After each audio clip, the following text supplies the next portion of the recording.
Terrence here with Root Healthy Plants. Today we are going to do another batch of fall crop soil blocks. Root Healthy Plants. I have soil blocks that I put into the ground a couple weeks ago. The radishes are getting ready to come out of the ground, and we want to fill in those empty spots with fall crops. So let's get started. I'm gonna show you how I do it. This soil that's here, this is reused soil from old soil blocks. I'm not gonna let that soil go to waste. We're gonna reuse it and make new soil blocks so we can do fall crops. When I made the soil blocks previously, I added in all my amendments before. I'm just now adjusting and seeing if it needs something else. So I have about enough coconut coir that I need for this mixture here. I'm gonna add in a little bit more perlite. That's just my preference. Not too much, maybe about right there. Because this already has some perlite that's still sticking around from the last time that I made these soil blocks. So if I come across any big sticks or anything, I'll take that out. I like to have the roots to be able to flow naturally and not have anything obstructed. All right, so we're just getting a nice mixture on this right here. If I'm not mistaken, this is a small cement mixing tray. This is perfect for me to make my soil blocks. I have enough space to put a decent amount of growing medium here, and it gives me a lot of space to work with. This right here makes it a lot easier. If you're gonna make soil blocks, I suggest getting maybe like a cement mixing tray or something like this. Now it's time to add some water. And we're gonna be very generous with the amount of water we add in this. We do not want underhydrated soil blocks because you're gonna have a higher likelihood that they will crumble and fall apart. If you're unsure about how much water to add, just add some and then start mixing. And how do you know that you have enough water? I'm holding it and it won't drip. You don't see any drips. But if I squeeze it, you'll get some water coming out. Now this is about really good hydration, and it's time for me to get started. What are we planting today? Today we're gonna do some more radishes. We're gonna do some more turnips. We're gonna do some spinach and some beets. More beets. So I got those started. Right now I have some gaps in there. I'm just gonna apply more pressure towards the bottom. It makes it easier to just get this all the way flat. Right now this is perfectly flat. I'll give you a look. This is ideal. How you want your soil blocks to look on the bottom, nice and flat. And I'll just drop this down with a double tap. Pull it up, one, double tap, release. And we have a beautiful, perfect set of soil blocks. Now I have other soil blockers, but they just don't work the same as this one. I'm gonna take this tray off.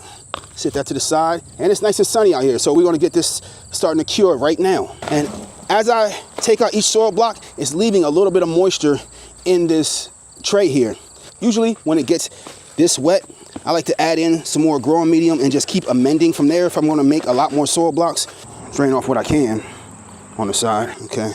It helped a little bit. I'm only doing it like this because I want to separate the mixture of peat moss versus garden soil so that I understand how good the peat moss soil blocks come out as opposed to the garden soil with amendments. This is just how I'm doing it. You don't need to do it this way. I'm on my experimental stuff, so watch me, but don't mind me. So if you overhydrate your soil blocks to where it's just a soupy mess, you can still make soil blocks from it. It's just you gotta take a couple extra steps to get out all that moisture. It can be done. Double tap. I can pick this up. These soil blocks right here, because it's super hydrated, look, it stays right there and I can't pick it up.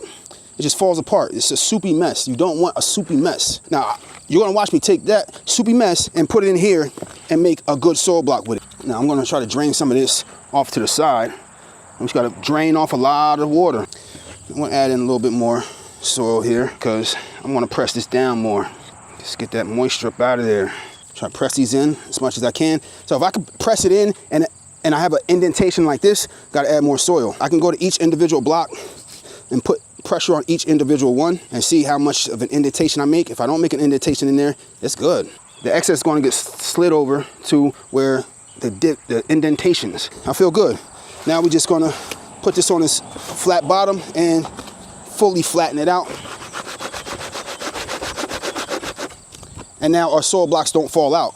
You see that? They don't fall out. Those are really dense soil blocks. Those are perfect. So I'm gonna put the rest of this soupy mess in this bucket. It's not going to waste. I'm gonna make more soil blocks with it and mix it with the peat moss. But I wanna try peat moss on its own. I just washed out my cement mixing tray, nice and clean.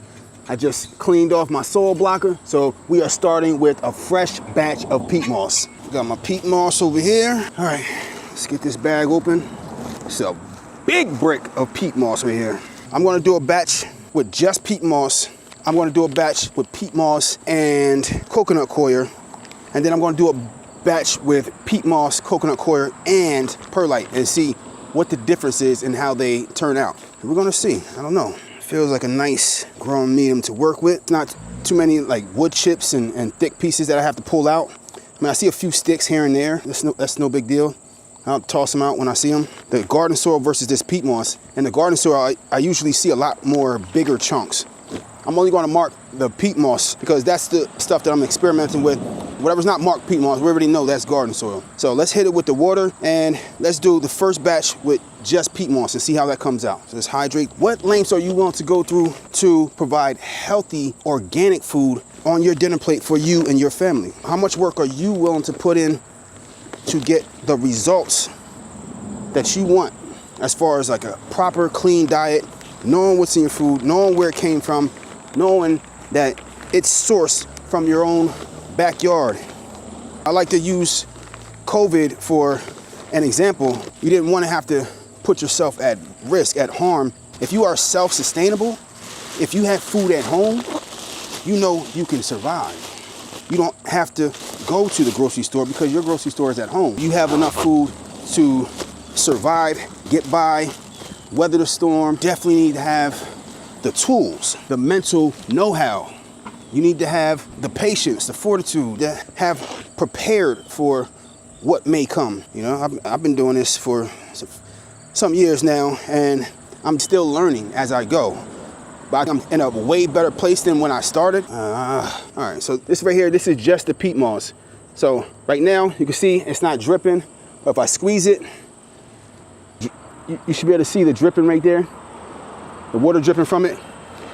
Now, if it were that garden soil mixture and I squeeze it like that, it would stay. And for the most part, it's staying. So far, I'm not liking this versus my garden soil mixture with the amendments, but we'll see how it goes. Let's try to get a batch of soil blocks and see what this does. Let's see. We're gonna start on a fresh tray. Let's see, let's drop it down. My thing is like, can I pick it up? Okay, I was able to pick it up. That's like one of my signs on like trying to figure out or know how good of a soil block is it if I can pick it up right away as soon as I form it and put it on a tray. So it passed the pickup test. We need to see how long it takes for it to cure, and once it cures, can I pick it up and it just not crumble? Another test is like, can I water it and it not like melt away or dissolve and break down? So that's another one of my tests. Aside from the sticks and stuff in this peat moss, it's really fine. So I think I can actually use this on top of my seeds instead of the seed starting mix. So I'll give you a closer look. So this is a batch with my garden soil. This is a batch with the peat moss, side by side. I don't know. Which batch do you think looks better? I prefer the garden soil mix, but the peat moss, time will tell. We'll see how this works out. Now I'm gonna add in some coconut coir. So I'm gonna add enough coconut coir in here. It's enough that if it were to make a difference, it definitely would show in the outcome. If it's not gonna make a difference, the soil blocks are gonna pretty much come out the same as if it were just peat moss only. All right, that should be sufficient for what's here. So the thing with the peat moss, with trying to get this super flat, it's not getting super flat for some reason. I'm still getting like hilly. The peat moss soil blocks right now are coming out a little bit more rough around the edges. I don't think I'm able to get them as clean as the garden soil mixture. All right, so we're gonna make 2 trays of this with the peat and coconut coir, and I'm gonna mark that perlite. Let's do it. We need some more peat moss first. This thing is heavy. This thing is super dry, but it's super heavy. There's a lot compacted in this big brick of peat moss. That thing is super heavy and super dry, so there's no moisture weighing it down. There's just a lot in here. This is a 3.8 cubic feet bag. Make sure I just break it up in there. All right, more peat moss going in. No, I'm not using a mask, but every time I go to take some out, I hold my breath. I don't want to be huffing this stuff in. Now that I have my peat moss in there, we have some hydrated peat moss that's left over from the last batch. We're going to add some perlite, and then I'm going to add in the rest of the coconut coir that I have right there. Let's see what this does. Oh, dang, that's a lot. All right, so now I'm going to get the garden hose and hydrate this a little bit and get the mixing and see what happens. All right, so let's get some hydrating in here. Let's move on to this next batch of soil blocks. Now we have the soil blocks with coconut coir, perlite, and peat moss. So we have 3 different batches of experimentation. Flatten that out on the tray there and drop it. Not bad. I'm just gonna write PPC on them for peat, perlite, and coir. PPC. Now we're getting ready to seed our soil blocks. So now let's figure out what seeds are going to go where.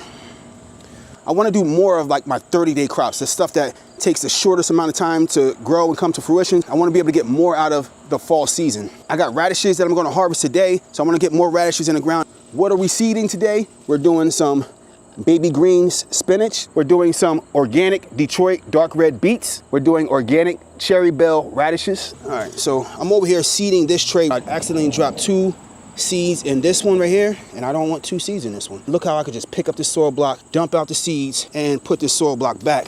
1 seed per block. I'm optimizing. So if I can get 1 seed per soil block and not have to thin anything down, we are getting the most out of our seeds. Okay, so now that everything is seeded, now it's time to cover everything up.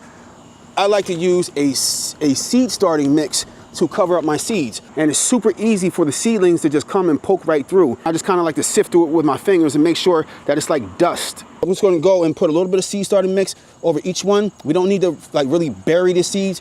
We just want enough to really just cover up the seed for the most part and water that in. This process is a little bit quicker, and just try to make sure you go through it and you don't have any big chunks, because you want to give your seedlings the best chance of being able to germinate and pop through. So we have enough mixture to finish this last tray. After that, I'm gonna have to use that peat moss because I no longer have any more seed starting mix after this. Time to mist. All right, see that? Look. So also, if you spray it down too hard, too fast, a lot of that seed starting mix could get blown away. So it's good to get a nice mist. Once it's initially absorbed with that mist, and then you can spray it a little hard if you wanted to, but don't spray it hard. I would continue with the mist until you feel that it's gotten enough to permeate all the way through to the seed. Finished. Nice. I have a 1-week update on the soil blocks that I made. Let's start with this tray right here. This one right here is just straight peat moss.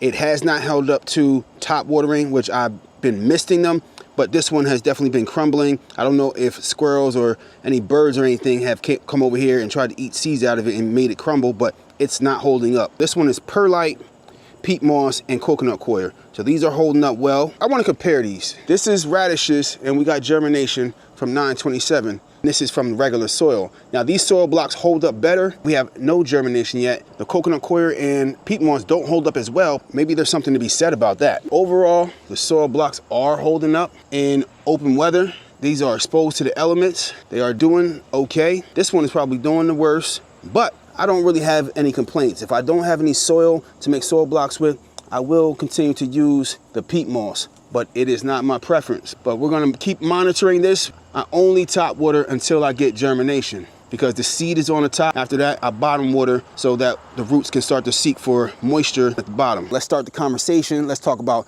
food security. Let's talk about growing your own food, being prepared, survival garden, food forest, soil blocks, you name it. Different processes. I hope I've inspired you. If you have any feedback, let me know. Maybe you could teach me or inspire me in some way. I'm looking to learn and I'm looking to teach. Please hit that thumbs up, hit that subscribe button if you haven't already. Let's talk about it. Terrence here, Rue Healthy Plants. I look forward to seeing you on the next one. Keep it growing. I'm out.